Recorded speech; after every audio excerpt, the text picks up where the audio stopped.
Partie 3. Le troisième jour, mêmes allées et venues d'amis, de parents, de pauvres, d'inconnus. Le nom du défunt populaire a mobilisé une foule bourdonnante, accueillie dans ma maison dépouillée de tout ce qui peut être volé, de tout ce qui peut être détérioré. Des nattes de tout genre s'étalent partout où elles trouvent place. Des chaises en fer, louées pour la circonstance, bleuissent au soleil et montrent, réconfortante, la lecture du Coran, paroles divines, recommandations célestes, impressionnantes promesses de châtiment ou de délices, exhortation au bien, mise en garde contre le mal, exaltation de l'humilité, de la foi. Des frictions me parcourent, mes larmes coulent et ma voix s'ajoute faiblement au Amen, fervent qui mobilise l'ardeur de la foule à la chute de chaque verset. L'odeur du lard qui tiédit dans des calebasses flotte excitante. En défilent aussi les grandes cuvettes de riz rouge ou blanc, cuisinées sur place ou dans les maisons avoisinantes. Dans des verres en plastique, on sert jus de fruits, eau de lait caillé glacé.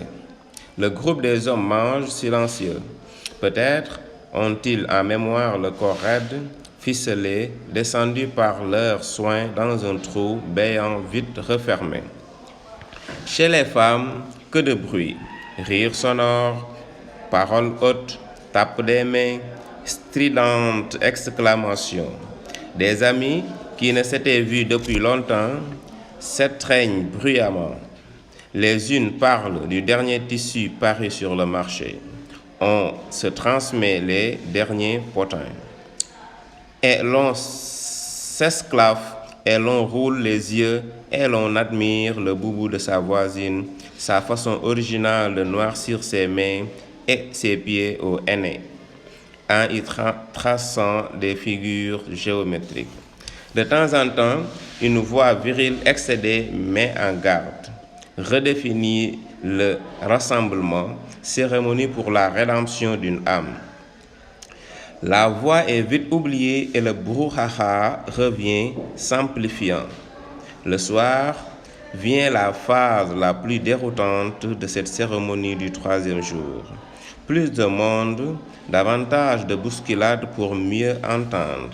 Des groupes se constituent par affinité, par lien de sang, par quartier, par corporation. Chaque groupe exhibe sa participation aux frais. Jadis, cette aide se donnait en nature, mil, bétail, riz, farine, huile, sucre, lait. Aujourd'hui, elle s'exprime ostensiblement en billets de banque et personne ne veut donner moins que l'autre. Troublante extériorisation du sentiment intérieur inévaluable, évalué en francs. Et je pense encore combien de morts auraient pu survivre si, avant d'organiser leur funérailles en festin, le parent ou l'ami avait acheté l'ordonnance salvatrice ou payé l'hospitalisation. Les recettes sont inscrites minutieusement. C'est une dette à payer dans des circonstances identiques. Les parents de Modou ouvrent un cahier. La belle-mère de Modou et sa fille ont un carnet. Fatim, ma petite sœur, inscrit soigneusement la liste de mes entrées sur un bloc-notes. Issue d'une grande famille de cette ville, ayant des connaissances dans toutes les couches sociales, institutrice, ayant des rapports aimables avec les parents d'élèves, compagne de Modou depuis 30 ans, je reçois les sommes les plus fortes et de nombreuses enveloppes. L'intérêt que l'on me porte me grandit aux yeux d'autrui et c'est au tour de dame belle-mère d'être courroucée. Nouvellement entrée dans la bourgeoisie citadine, par le mariage de sa fille, elle récolte aussi des biens.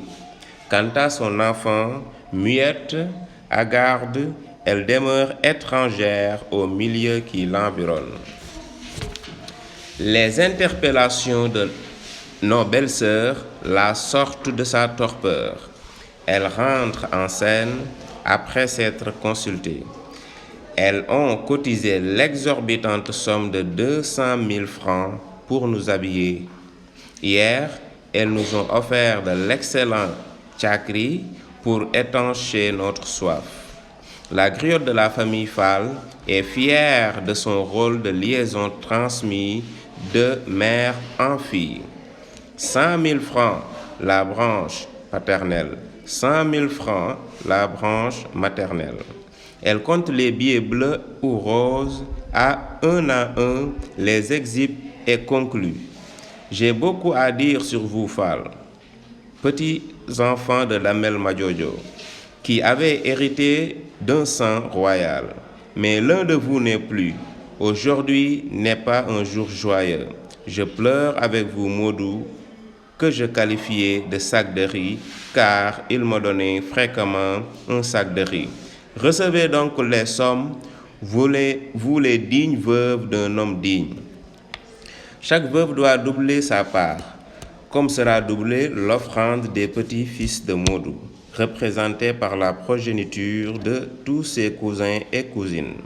Notre belle famille emporte ainsi des liasses laborieusement complétées et nous laisse dans un dénuement total, nous qui aurons besoin de soutien matériel. Suit le défilé de vieux parents, de vieilles connaissances, de griots, de bijoutiers, de laubés au langage chantant.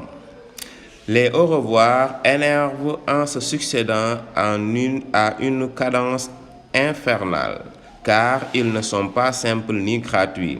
Ils requièrent, selon la qualité du partant, tantôt une pièce, tantôt un billet de banque. La maison se vide peu à peu. Relents de sueur et d'aliments se mêlent en effluves désagréables, écœurantes. Des taches rouges de cola crachées ça et là, mes carreaux, si laborieusement entretenus, noircis. Taches de graisse au mur, balais de papier froissé, quel bilan pour une journée. Mon horizon éclairci m'offre la vision d'une vieille femme. Qui est-elle? D'où vient-elle? Courbée, les pans de son boubou attachés au dos, elle vide dans un sac en plastique des restes de riz rouge. Son visage rayonnant dit l'agréable journée qu'elle vient de vivre. Elle veut en apporter la preuve à sa famille résidant à Ouakam, Thiaroye, Pikine peut-être. Elle marmonne entre ses dents rouges de cola quand, redressée, elle croise mon regard désapprobateur. Dame, la mort est aussi belle que le fut la vie.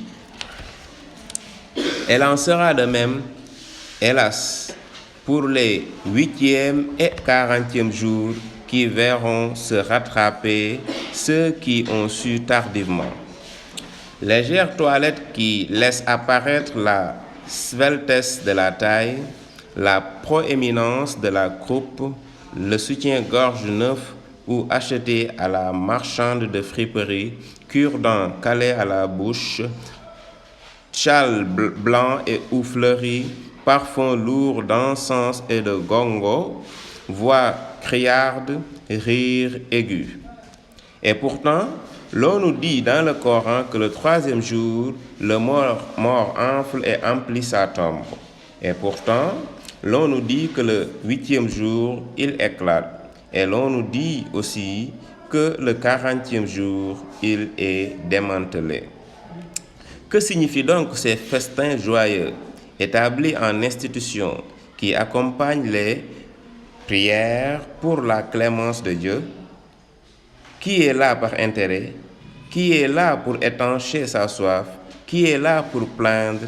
Qui est là pour se souvenir? Ce soir, Bintou, ma coépouse, rejoindra sa villa Sicap. Enfin, ouf! Les visites de condoléances continuent.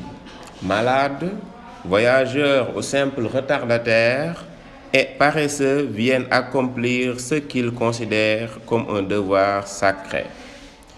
On peut manquer un baptême, jamais un deuil.